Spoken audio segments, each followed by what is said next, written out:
Hi friends, welcome back to my YouTube channel. ಹೆಂಗಿದ್ದೀರಾ? ನಾನು ಚೆನ್ನಾಗಿದ್ದೀನಿ. ಸುಮಾರು ದಿನ ಆಗಿತ್ತು ವಿಡಿಯೋ ಹಾಕಿರಲಿಲ್ಲ, ಯಾಕಂದರೆ ನನಗೆ ಹುಷಾರಿರಲಿಲ್ಲ. ಹಾಗಾಗಿ ಲಾಸ್ಟ್ ಟೈಮ್ ನಾನು ಚಿಕ್ಕಪೇಟೆಗೆ ಹೋಗಿದ್ದೆ. ಅಲ್ಲಿ ಸ್ವಲ್ಪ ಐಟಮ್ಸ್ ಮರ್ತುಬಿಟ್ಟು ಬಂದಿದ್ದೆ. ಹಾಗಾಗಿ ಜಯನಗರ ಹೋಗ್ತಾಯಿದ್ದೀನಿ ನಾನು. ಇದೇ ನೋಡಿ ಜಯನಗರ 4th ಬ್ಲಾಕು. ಈ ಕಾಂಪ್ಲೆಕ್ಸಲ್ಲೇ ಶಾಪಿಂಗ್ ಎಲ್ಲ ಮಾಡೋಕ್ಕೆ ಶಾಪ್ಗಳಿದ್ದಾವೆ ಇದರಲ್ಲೆಲ್ಲ. ನಾನು ಹೋದಾಗ ಸ್ವಲ್ಪ ಅಂಗಡಿಗಳೆಲ್ಲ ಇನ್ನೂ ಕ್ಲೋಸ್ ಇತ್ತು.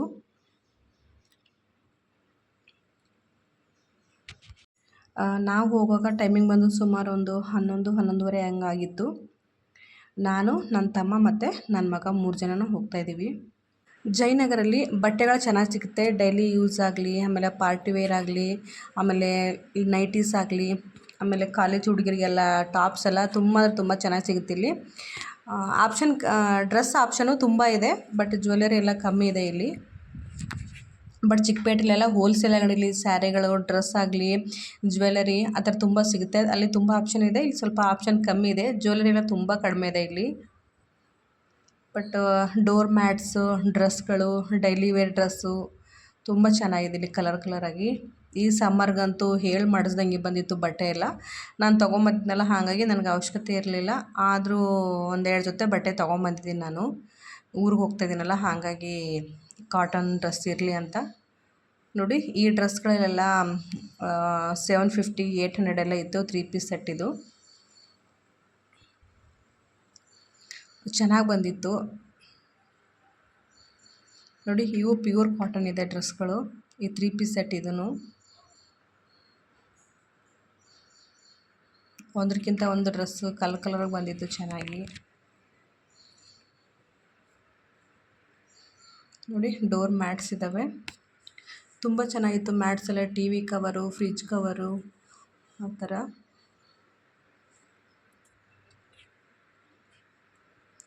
ಇಲ್ಲಿ ಔಟ್ಸೈಡ್ ಎಲ್ಲ ಫುಲ್ ಡ್ರೆಸ್ಗಳೇ. 2 piece set, 3 piece set dress ಸೆಟ್ಟೇ ಇತ್ತು.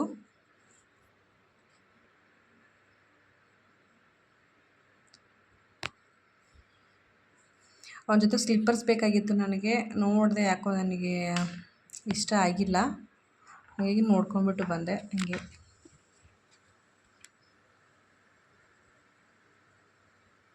ಕಲರ್ ಸಿಕ್ಕರೆ ಸೈಜ್ ಸಿಕ್ಕಿಲ್ಲ, ಸೈಜ್ ಸಿಕ್ಕರೆ ಕಲರ್ ಸಿಕ್ಕಿಲ್ಲ. ಹಾಗಾಗಿ ಇಷ್ಟ ಆಗಿಲ್ಲ, ಹಾಗಾಗಿ ವಾಪಸ್ ಬಂದೆ ನಾನು. ಆಮೇಲೆ ಮೇನು ನನ್ನ ತಂಗಿಗೆ ಒಂದು ಟಾಪ್ ಬೇಕಾಗಿತ್ತು, ಮತ್ತು ಲಾಂಗ್ ಸರ ಬೇಕಾಗಿತ್ತು, ಮತ್ತು ಮದುವೆ ಬಳೆಯಲ್ಲಿ ಅದು ಗ್ರೀನ್ ಬಳೆ ಬರುತ್ತಲ್ಲ, ಅದರಲ್ಲಿ ಗೋಲ್ಡ್ ಕಲರು ಮದುವೆ ಬಳೆಯಲ್ಲಿ ಮಿಕ್ಸ್ ಮಾಡ್ಕೊಳ್ಳೋಕ್ಕೆ ಬಳೆ ಬೇಕಾಗಿತ್ತು. ಹಾಗಾಗಿ ಅಲ್ಲಿ ಇಷ್ಟು ಹೋಗಿ ನೋಡ್ಕೊಂಬಂದೆ. ಕಡಿಮೆ ಇದ್ದಾವೆ ಇಲ್ಲೆಲ್ಲ,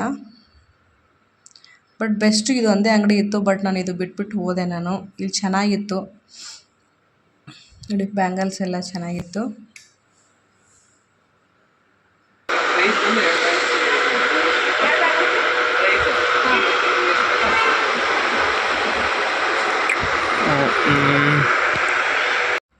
ನಾವು ಬುಧವಾರನೂ ಹೋಗಿದ್ವಿ ಅನ್ಕೊತೀನಿ, ಹಾಗಾಗಿ ಜನ ಕಮ್ಮಿ ಇದ್ದರು. ಸ್ಯಾಟರ್ಡೆ ಸಂಡೇ ಜಾಸ್ತಿ ಇರ್ತಾರೆ. ಡ್ರೆಸ್ಗಳು ಚೆನ್ನಾಗಿತ್ತು ಕಲರಾಗಿ. ಮತ್ತು ಅದೆಷ್ಟೆಲ್ಲ ತೊಗೊಂಡ್ಬಿಟ್ಟು ವಾಪಸ್ ಬಂದೆ. ಮುಂದೆ ನಾನು ವಿಡಿಯೋ ಮಾಡ್ಕೊಳಕ್ಕಾಗಿಲ್ಲ. ಬೆಂಗಳೂರು ಫುಲ್ ಕೂಲಾಗಿ ಮಾಡ್ತು. ಮಳೆ ತುಂಬ ಚೆನ್ನಾಗಿ ಬಂತು. ಮಳೆ ಫುಲ್ ಹೀಟು ಅಷ್ಟರಲ್ಲಿ ಇದಾಗೋಯ್ತು. ಆಮೇಲೆ ಅದು ನೆಕ್ಸ್ಟ್ ಡೇ ವಿಡಿಯೋ ಮಾಡ್ಕೊಂಡಿದ್ದೀನಿ. ಊರಿಗೆ ಹೋಗೋ ಟೈಮಲ್ಲಿ ಮತ್ತೆ ಆಗಲ್ಲ ಅಂತೇಳ್ಬಿಟ್ಟು 2 ದಿವಸ ಮುಂಚೆ ನಾನು ಸ್ವಲ್ಪ ಬಟ್ಟೆ ಐರನ್ ಮಾಡಿಕೊಂಡು ಬ್ಯಾಗೆಲ್ಲ ಪ್ಯಾಕ್ ಮಾಡ್ಕೊತಿದ್ದೀನಿ. ನೋಡಿ, 2 ಜೊತೆ ಡ್ರೆಸ್, ಇದೊಂದು ಜೊತೆ ಮತ್ತು ಇದೊಂದು ಜೊತೆ ಡ್ರೆಸ್ ತೊಗೊಂಡಿದ್ದೀನಿ. ಪ್ಯೂರ್ ಕಾಟನ್ ಇದೆ ಇದು.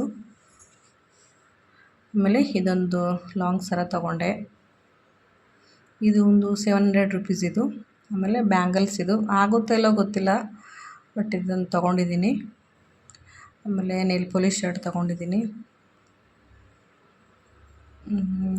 ಟಾಪ್ ತೊಗೊಂಡೆ, ನನಗೊಂದು ಮತ್ತು ನಮ್ಮ ತಂಗಿಗೊಂದು ತೊಗೊಂಡಿದ್ದೀನಿ. 2 ಬೋ ತೊಗೊಂಡೆ, ಇನ್ನೊಂದು ಮಿಸ್ ಆಗಿದೆ. ಇದು ಸುಮ್ಮನೆ ಹೇರ್ ಸ್ಟೈಲ್ ಮಾಡ್ಕೊಳಕ್ಕಾಗಿರಲಿ ಅಂತ ತೊಗೊಂಡದೊಂದು. ಇದೊಂದು ತೊಗೊಂಡಿದ್ದೀನಿ. ಇಷ್ಟು ತೊಗೊಂಡು ಬಂದಿದ್ದೆ ಅಷ್ಟೇ. ಆಮೇಲೆ ಇಲ್ಲಿ ಮದುವೆಯಲ್ಲೆಲ್ಲ ರೆಡಿ ಆಗೋಕ್ಕೆ ಕಷ್ಟ ಆಗುತ್ತೆ ಅಂತ ಹೇಳ್ಬಿಟ್ಟು ನಾನು ಇಲ್ಲೇ ಸ್ಯಾರಿನ ಪ್ಲೇಟ್ಸ್ ಮಾಡೋಕ್ಕೆ ಇಲ್ಲೇ ಕೊಟ್ಟಿದ್ದೆ, ಪಾರ್ಲರಲ್ಲಿ ರೆಡಿ ಮಾಡಿಕೊಟ್ಟಿದ್ರು. ನಂದೆಲ್ಲ ಆಲ್ಮೋಸ್ಟ್ ಆಲು ರೆಡಿ ಮಾಡಿ ಇಟ್ಕೊತಾ ಇದ್ದೀನಿ ನೋಡಿ. ಆಗಿದೆ ಇದು. ಮತ್ತು ನಾನು ಮುಂದೆ ವಿಡಿಯೋ ಮಾಡ್ಕೊಳಕ್ಕಾಗಿಲ್ಲ. ನೆಕ್ಸ್ಟ್ ನಾನು ಊರಿಗೆ ಹೋಗೋ ದಿನವೇ ವಿಡಿಯೋ ಮಾಡಿದ್ದೀನಿ. 4 ಬ್ಯಾಗ್ ಆಗಿದೆ, ಒಂದು ಊಟದ ಬ್ಯಾಗು, 3 ನಮ್ಮದು ಲಗೇಜು. ಚಿಕ್ಕ ಮಗ ಆಲ್ರೆಡಿ ಹೋಗಿದ್ದಾನೆ ಅಮ್ಮನ ಜೊತೆ. ಇವಾಗ ನಾನು, ನನ್ನ ದೊಡ್ಡ ಮಗ, ನಮ್ಮ ಮನೆಯವರು 3 ಜನ ಹೋಗಬೇಕು. ನಾನು ಬರ್ತಾ ಇಲ್ಲ. ಏನಕ್ಕೆ ಬರ್ತಾ ಇಲ್ಲ? ಬಿಸಿಲು ಜಾಸ್ತಿ, ನಾನು ಬರ್ತಾ ಇಲ್ಲ. ನೋಡಿ ಫ್ರೆಂಡ್ಸ್, ಫೇಸ್ ಈ ಥರ ಇದೆ.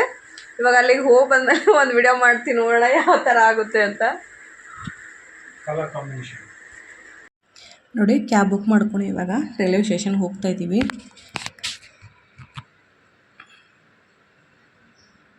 ಟ್ರಾಫಿಕ್ ಏನಿರಲಿಲ್ಲ ಫ್ರೆಂಡ್ಸ್ ಅವತ್ತು. ನೋಡಿ ಫೈನಲಿ ಬಂದ್ವಿ ಸಂಗೊಳ್ಳಿ ರಾಯಣ್ಣ ರೈಲ್ವೆ ಸ್ಟೇಷನ್ಗೆ. ಯಾವಾಗಲೂ ಪ್ಲಾಟ್ಫಾರ್ಮ್ ನಂಬರ್ 9ಗೆ ಬರುತ್ತೆ ಬಸವ ಎಕ್ಸ್ಪ್ರೆಸ್ಸು. ನೋಡಿ ಅಲ್ಲಿ ಪೇರ್ಲಣ್ಣು ಯಾವಾಗಲೂ ಮಾರ್ತಾನೆ ಇರ್ತಾರೆ. ಅದು ತೊಗೊಂಡ್ಬಿಟ್ಟು ನೋಡಿ ಫೈನಲಿ ಬಂದುಬಿಡ್ತು ನಮ್ಮದು ಟ್ರೈನು. ಬಸವ ಎಕ್ಸ್ಪ್ರೆಸ್ ಬಂತು. ಹತ್ಕೊಂಡು ಕೂತ್ಕೊಂಡ್ವಿ. ಆಮೇಲೆ ಸ್ವಲ್ಪ ಬೋರ್ ಆಗ್ತಾಯಿತ್ತು. ಮತ್ತು ನಾಳೆ ನನಗೆ ಟೈಮ್ ಇರಲ್ಲ ಮೆಹಂದಿ ಹಾಕ್ಕೊಳಕ್ಕೆ ಅಂತ ಹೇಳ್ಬಿಟ್ಟು ನಾನು ಅಲ್ಲೇ ಮೆಹಂದಿ ಹಾಕ್ಕೊತಾ ಇದ್ದೀನಿ. ಊಟ ಮಾಡಿಕೊಂಡು ಮಲ್ಕೊಂಡ್ಬಿಟ್ವಿ. ನಮ್ಮ ಟ್ರೈನು ಗುಲ್ಬರ್ಗಕ್ಕೆ 3:30ಗೆಲ್ಲ ತಂದುಬಿಟ್ಟ. ಅಲ್ಲಿಂದ ಆಟೋ ಮಾಡ್ಕೊಂಡ್ಬಿಟ್ಟು ಬಸ್ ಸ್ಟ್ಯಾಂಡ್ಗೆ ಬಂದ್ವಿ. ಅಲ್ಲಿ 4 o'clock ಆಯಿತು ಬರೋಷ್ಟೊತ್ತಲ್ಲಿ. ಬಸ್ಗಳು ಒಂದು ಬರ್ತಾ ಇರಲಿಲ್ಲ ಫ್ರೆಂಡ್ಸ್, ಎಲ್ಲ ಸುಮ್ಮನೆ ನಿಂತ್ಕೊಂಡಿತ್ತು. ಆಮೇಲೆ ನಮ್ಮ ಬಸ್ ಟೈಮಿಂಗ್ ಬಂದು 6:30 ಇತ್ತು. ಬಸ್ ಹತ್ಕೊಂಡ್ಬಿಟ್ಟು ನಮ್ಮೂರಿಗೆ ಬಂದ್ವಿ. ಮನೆಗೆ ಬಂದುಬಿಟ್ಟು ಸ್ನಾನ ಎಲ್ಲ ಮಾಡಿಕೊಂಡು ಟಿಫನ್ ಮಾಡಿಕೊಂಡು ನಾವು ರೆಡಿ ಆಗ್ತಾಯಿದ್ದೀವಿ. ಅಷ್ಟರಲ್ಲಿ ನಮ್ಮ ಅಪ್ಪ ಮತ್ತು ನನ್ನ ತಮ್ಮ ಇಬ್ಬರೂ ನನ್ನ ಮಕ್ಕಳು ಮತ್ತು ನನ್ನ ಒಬ್ಬನೇ ಮಗ ಮತ್ತು ಇನ್ನೊಬ್ಬ ನನ್ನ ತಂಗಿ ಮಕ್ಕಳು ಕರ್ಕೊಂಡ್ಬಿಟ್ಟು ಅವರು ಬೇಗ ಹೋದರು. ಇವಾಗ ನಾನು ನಮ್ಮ ತಂಗಿ ಹೋಗ್ತಾಯಿದ್ದೀವಿ. ಮತ್ತು ನೆಕ್ಸ್ಟ್ ಆಮೇಲೆ ನನ್ನ ಚಿಕ್ಕ ತಮ್ಮ ಮತ್ತು ನಮ್ಮ ಮನೆಯವರು ನನ್ನ ದೊಡ್ಡ ಮಗ ಸಾಯಂಕಾಲ ಬರ್ತೀನಿ ಅಂತ ಹೇಳಿದ್ರು. ಹಾಗಾಗಿ ನಾನು ನಮ್ಮ ತಂಗಿ ಹೋಗ್ತಾಯಿದ್ದೀವಿ. ಇದೇ ನೋಡಿ ನಮ್ಮದು ಬಸವ ಕಲ್ಯಾಣ ಮಹಾದ್ವಾರ. ಇದು ಇಲ್ಲಿಂದನೇ ಬಸವ ಕಲ್ಯಾಣ್ಗೆ ಹೋಗೋಕೆ ಎಂಟ್ರಿ. ಇದು ಈ ಸ್ಟಾಪ್ಗೆ ಬಂಗ್ಲಾ ಅಂತ ಕರೀತಾರೆ. ಬನ್ನಿ ಇವಾಗ ಅಜ್ಜಿ ಊರಿಗೆ ಹೋಗ್ತೀವಿ. ಮತ್ತು ನೆಕ್ಸ್ಟ್ ವಿಡಿಯೋ ಕಂಟಿನ್ಯೂ ಮಾಡ್ತೀನಿ. ನಮ್ಮ ಬೀದರ್ ಸೈಡು ಯಾವ ಥರ ಮದುವೆ ಮಾಡ್ತಾರೆ ಅಂತ ಹೇಳ್ಬಿಟ್ಟು ವಿಡಿಯೋದಲ್ಲೆಲ್ಲ ಹಾಕ್ತಾಯಿರ್ತೀನಿ. ಮಿಸ್ ಮಾಡಿದೆ ನನ್ನ ವಿಡಿಯೋನ ನೋಡಿ. ಆಮೇಲೆ ವಿಡಿಯೋ ಇಷ್ಟ ಆದರೆ ಪ್ಲೀಸ್ ಒಂದು ಲೈಕ್ ಮಾಡಿ. ನನ್ನ ಚಾನಲ್ ಇನ್ನೂ ಯಾರು ಸಬ್ಸ್ಕ್ರೈಬ್ ಮಾಡ್ಕೊಂಡಿಲ್ಲ, ಪ್ಲೀಸ್ ನನ್ನ ಚಾನಲ್ ಸಬ್ಸ್ಕ್ರೈಬ್ ಮಾಡ್ಕೊಳ್ಳಿ. ಮತ್ತೆ ಸಿಗ್ತೀನಿ ನೆಕ್ಸ್ಟ್ ವಿಡಿಯೋದಲ್ಲಿ. Thank you so much. Bye.